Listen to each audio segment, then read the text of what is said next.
बिस्मिल्लाहिर्रहमानिर्रहीम। अस्सलाम वालेकुम। आप देख रहे हैं शहजाद मलिक एक्सक्लूसिव। मैं हूं शहजाद मलिक और आज के प्रोग्राम में आप सबको खुश आमदीद कहता हूं। नाजरीन, एक पीएसपीएस ऑफिसर हैं, इनका नाम है हुमायूं सिंधु और ये तैनात थे कुछ अर्सा पहले तक एफआईए के काउंटर टेररिज्म विंग के अंदर डायरेक्टर काउंटर टेररिज्म। इनकी मुलाकात होती है एक लेडी ऑफिसर जो स्टेट बैंक से डेपुटेशन पे 3 साल की डेपुटेशन पे एफआईए आई थी और ये जो खातून थी ये इंतहाई क्वालिफाइड थी और लंदन स्कूल ऑफ इकोनॉमिक्स से ये पढ़ के पाकिस्तान आई और फिर स्टेट बैंक चली गई। स्टेट बैंक से उनकी खिदमत जो थी डेपुटेशन पे वो एफआईए के हवाले की गई। इस दौरान इस लेडी की मुलाकात होती है उन्हीं के डायरेक्टर हुमायूं सिंधु साहब से। करते करते ये इनकी जो नौकरी थी दोनों की वो आपस में दोस्ती उसमें तब्दील हो गई। उसके बाद हुमायूं सिंधु साहब ने छुप के अपनी फैमिली से छुप के इनके साथ शादी कर ली और शादी करने के कुछ अर्सा के बाद ज़ाहिर है आपस में नाचाकी हुई होगी और एक दिन वो आ गया कि जब ये लेडी जो हैं ये एफआईए हेडक्वार्टर आती हैं तो सिक्योरिटी उनको रोक लेती है और उनको कहती है कि जी आपकी जो एंट्री है हेडक्वार्टर के अंदर वो बंद कर दी गई है। और इनको एंट्री बंद करने वाले कौन हैं? उन्हीं के हस्बैंड जनाब हुमायूं सिंधु साहब। यहाँ से मामला तूल पकड़ता है और वो जो खातून हैं जो उनकी वाइफ थी वो वापस घर चली जाती हैं। घर जाती हैं जो ही तो शाम को जो इस्लामाबाद पुलिस का विमेन स्टेशन है यहाँ से पुलिस जाती है, उनको घर से उठाती है, उनको घर से उठा के थाने शिफ्ट करती है। उनके सामान समेत जो कुछ उनका था, कपड़े शपड़े वार्डरोब वटेवर जो भी था उस समेत वो उनको थाने शिफ्ट करते हैं। और उसके बाद एक नया मामला शुरू होता है। थाने शिफ्ट करने के साथ ही जो पुलिस ऑफिसर है वो उनको एक एनवेलप पकड़ाती है।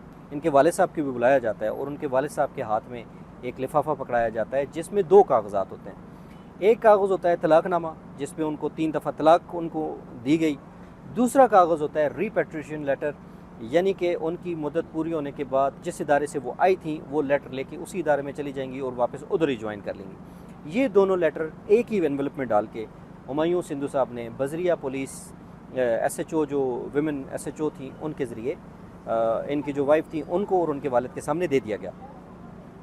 उसके बाद एक नया सिलसिला शुरू होता है। वो सिलसिला ये शुरू होता है कि वो जो खातून हैं वो अपना रोना लेके अपना दुख लेके डीजीएफआईए के पास भी जाती हैं, वो फोस्पा भी चली जाती हैं, जो मुख्तलिफ इदारे हैं विमेन प्रोटेक्शन के हवाले से उनके अंदर चली जाती हैं। और आगे चल के वो जो लेडी हैं वो इंतहाई हैरत अंगेज़ जो हैं वो इंकशाफात करती हैं। वो ये कहती हैं कि इन्होंने बाय डिज़ाइन जानबूझ के उनका मिसकैरेज करवाया। जो उनके पेट में बच्चा था उसको उन्होंने मरवाया सबसे पहले, यानी कि मिसकैरेज करवा दिया। उसके बाद उन्होंने मिस यूज़ ऑफ अथॉरिटी भी की, यानी कि रिपेट्रिएशन लेटर जो था वो ये नहीं दे सकते थे, वो डीजी का काम था, डीजी ऑफिस का काम था। ये इन्होंने मिस यूज़ ऑफ अथॉरिटी की। उसके बाद उन्होंने तशद्दुद का भी लिखा उनके ऊपर कि बार बार मेरे ऊपर तशद्दुद भी किया।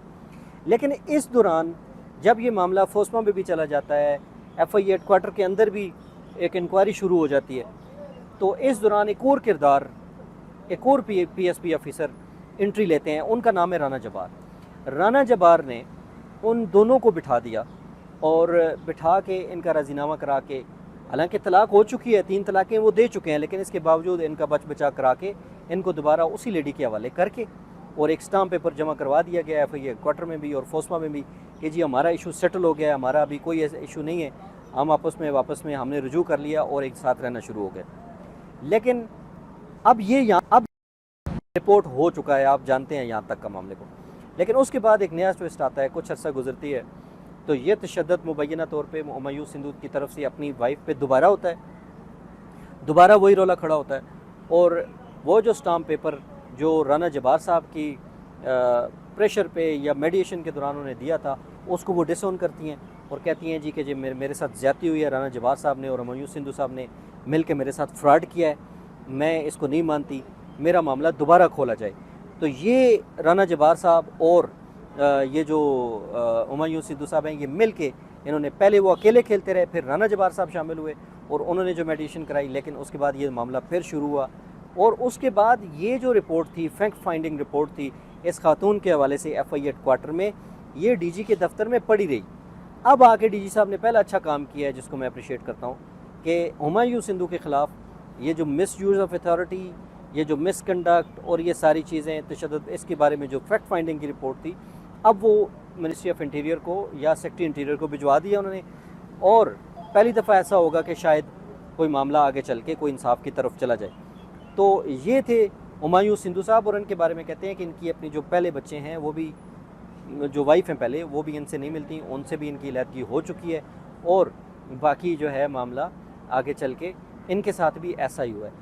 پہلے انہوں نے شادی کی، اس کو ٹریپ کیا، اس کے ساتھ معاملات کیے، اس کا بچہ ضائع کروایا، اس کے اوپر تشدد بھی کروایا، ساری چیزیں کی، لیکن پھر انہی کے دوست ایک اور پی ایس پی رانا جبار صاحب آئے، انہوں نے بھی کروایا، لیکن بالآخر آ کے ایک دفعہ پھر جہاں پہ جو پوزیشن جوں کی توں ہو گئی، اور وہ ایک دفعہ پھر اس نے لیڈی نے آ کے شور شرابہ کیا کہ جی انہوں نے دوبارہ وہی کام شروع کر دیا ہے جو پہلے میرے ساتھ یہ کرتے تھے، اور اب جا کے یہ ہوا ہے کہ ہمایوں سندھو کے خلاف جو فیکٹ فائنڈنگ رپورٹ تھی، جو وہ ان کے خلاف جو مس یوز آف اتھارٹی کے معاملات تھے، وہ سیکٹری انٹیریئر کو بھجوا دیے گئے ہیں۔